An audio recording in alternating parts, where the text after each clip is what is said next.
Hey folks, Eric here from DirtyOldSneakers.com. Thanks so much for tuning in. Today is the 5th in the series that I'm doing about the New York City Marathon, and I'm going to cover course strategy today. Now, if you haven't seen any of my previous videos, make sure you check them out. I will link to them up over here somewhere. I never remember which side. But if you're looking for gear reviews, race reviews, or anything endurance sports related, please make sure that you are subscribed to my channel over here, all the way in the corner. And more importantly, hit that bell right next to it so you get notified when I put videos up just about every week. All right, so let's get to it. You finally made it to the start line. You've been in your corral. The cannon goes off and you start inching your way up to the start line.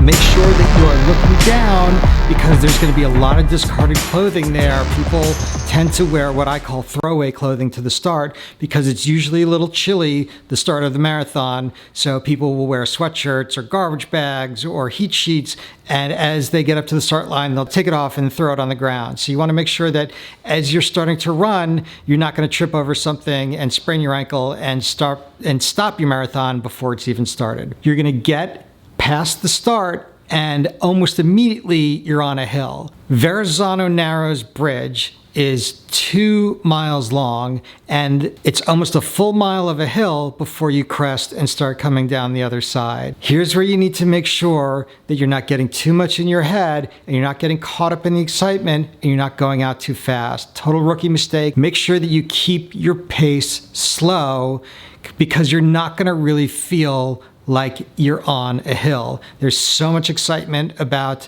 the destination. There's so much excitement. The race has started. Look to your left. You're going to be taking in the skyline of New York City. On the water there's going to be one of the fire boats that's going to be spraying red, white, and blue water. And again, if you're running underneath the bridge, I can't stress this enough. One of the biggest myths about the race is that there's a waterfall of urine that hits you if you're running on the underside of the bridge.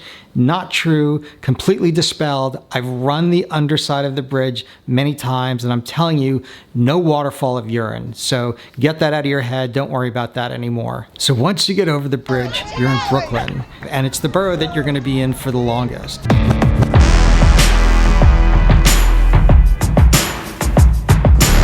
You're going to be on 4th Avenue for miles 4 through 8. It's going to be undulating up and down just a little bit. And there's a divider right down the middle of the street. Now, if it's going to be a nice sunny day, the right side of the street is going to be shady and the left side of the street is going to be sunny. And if that's the setup for the day, you can bet that most of the crowds are going to be on the left side. So what I suggest you do is run down whichever side of the street you want to be on. If you're a little hot, go down the shade. If you're a little cool, go down on the sunny side. But make sure that you are slapping high fives. This is one of the more crowded spots in the race, and the people are out in force. Now, 4th Avenue can get pretty crowded, but it's going to be wide enough that you're going to be able to find a little bit of a stretch for yourself to keep your own pace and to really start to enjoy the race. Keep in mind that every 2 miles, you're going to have a water table. For the first water table, I'll drink water. The second one, I'll hit Gatorade, and I will alternate between the two. Now, one of my suggestions from the last video was to put your name on your shirt. When else in your life are you going to have a million people with the opportunity to cheer your name? So it's going to be your own personal cheer squad. It's just one more thing to keep your spirits really high. Further into Brooklyn, you're going to be getting into South Williamsburg. You're going to find that it gets a little bit quiet here. Now, don't get freaked out. This is the home to one of the most religious sects of Jews in the country. They are the Satmar Hasidic. Now, keep in mind that Sunday is a work day for them. So you're going to get a couple of annoyed looks. You're going to get some really curious looks. If you're showing knees and elbows, the Satmar think of it as immodest. This is one of the few parts of the course that it gets quiet. So that's going to be for about a mile or two, and then you're going to hit a stretch of bars and brunch places, and it's going to be like the second coming of the Beatles. It is going to get so loud that you're going to completely forget about what you just went through, and you're going to get so caught up in the race. I want you to make sure that you're keeping your pace down. It's very easy to speed up. Look, the name of the game is making sure that you're sticking to your pace. Brooklyn takes you to the halfway mark where you're going to go from Brooklyn to Queens via the Pulaski Bridge. Now, this is really the first rise of consequence on the race. So keep your pace steady. Make sure you're hitting your gels when you need to. You make sure you've hit those water tables. Give yourself a little pat on the back. You've made it halfway through. And then just muscle down because you got to get through Queens.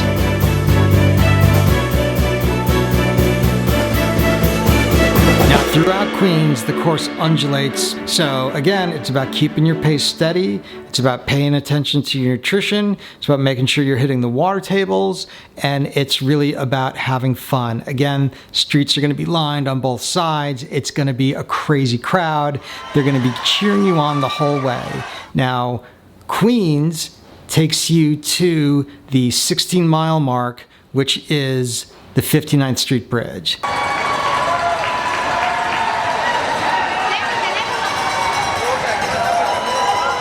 Now, I'm sure you've been thinking about this. Everyone talks about the dreaded 59th Street Bridge.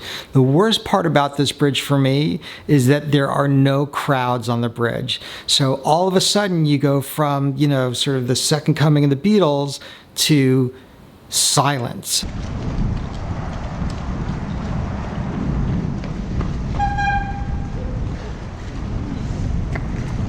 Don't get too caught up in your head. Maybe find a runner that you're pacing with and chat them up.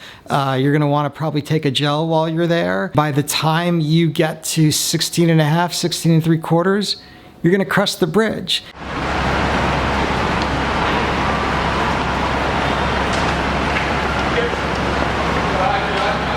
The best part about the 59th Street Bridge is coming down off the other side into Manhattan onto First Avenue. This is going to be one of the loudest parts of the course.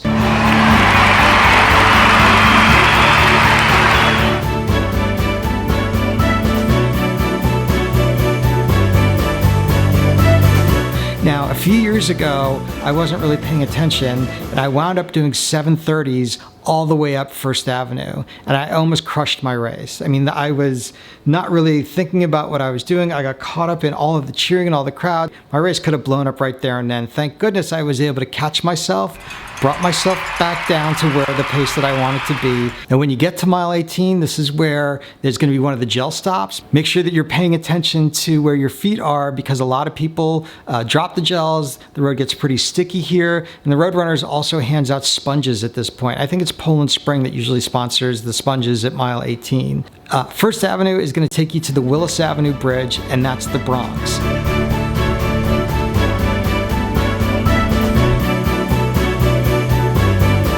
Now, the Bronx is definitely another one of those really enthusiastic areas of the course. There's usually a group of Japanese drummers in the Bronx. For me, it's great to pace that rhythm with my running. Keep out of your head, don't think about it too much, and get yourself over to the Third Avenue Bridge.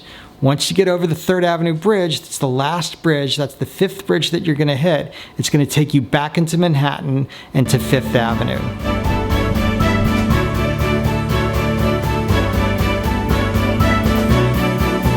Fifth Avenue from 138th Street to 110th Street is pretty benign.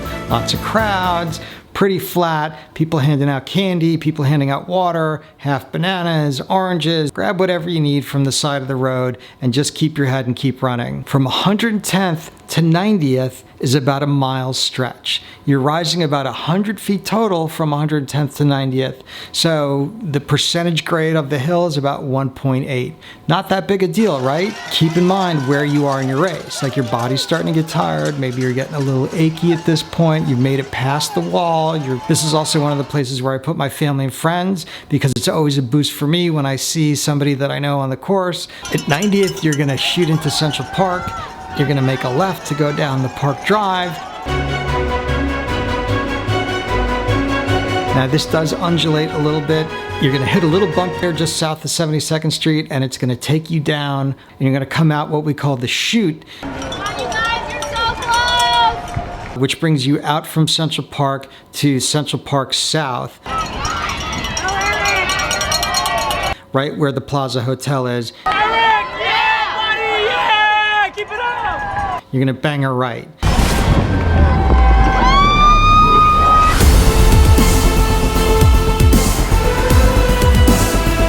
Now, Central Park South is about another mile, but keep in mind it's a hill.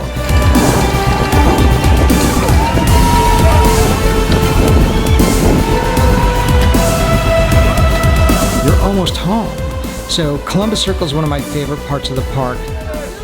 You need to have your bib showing while you're here. So if your bib is still tucked under a second layer, make sure that you pull that up, because this is where the bandit spotters are, and they're gonna keep people from going into the park there. The last thing that you're gonna want is to be stopped as you're almost home free. So you pop into the park, you make a little bit of a left, back onto the park loop. You're gonna make your way up that little bump at 64th Street.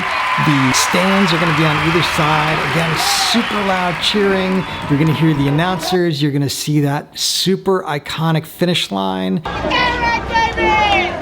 you know what?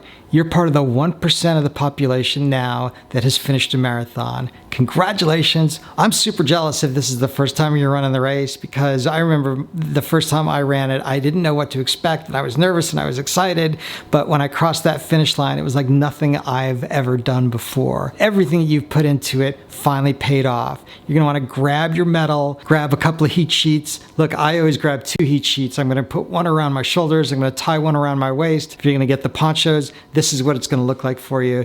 Keep in mind that the folks that are handing these out are volunteers, and they are trained to be some of the sweetest people on the course. They really take great care of you. You should check out the description that I wrote about it back in 2013 when they first started doing the ponchos. I hope you liked this video. Smash that like button if you did. Get it up into the YouTube algorithm a little bit more. And again, folks, if you like gear reviews, race reviews, or anything endurance sports related, make sure you subscribe to my channel. Thanks so much for tuning in, and I'll see you next time.